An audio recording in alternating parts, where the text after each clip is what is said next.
any of you familiar with the history of the Civil War know that at least in the early part of the war, there were exchanges of prisoners. So when prisoners were captured, they were held briefly. And then Dr. Chester DePratter, archaeologist with the South Carolina Institute of Archaeology and Anthropology at the University of South Carolina. I first started looking into Camp Asylum, where we're standing here today, about 2009. My teenage son and I were interested in the Civil War, and I started doing a little research about local Civil War sites, and pretty quickly found that there was this camp, Camp Asylum, and another one across the river in West Columbia called Camp Sorghum. Camp Asylum was a prison where Union officers were held by the South between December 12, 1864 and February 14, 1865.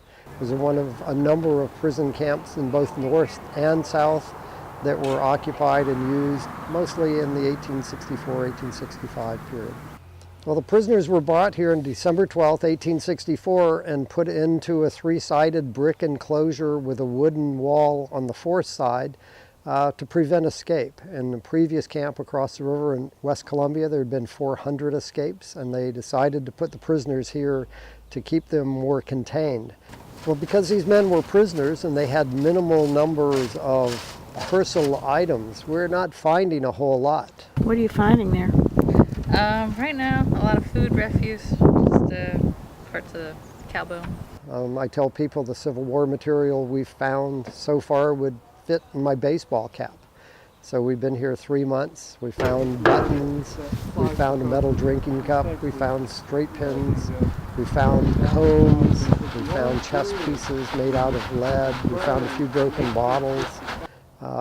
We found pieces of cloth and leather that were owned by the officers, but really a very small collection of material dating to the prison period. Ultimately, the collection will be housed in the repository at the Institute of Archaeology and Anthropology where I work at USC, and they'll be held as a permanent study collection for anybody that wants to look at materials relating to Civil War prison in the South in the 1864-65 period.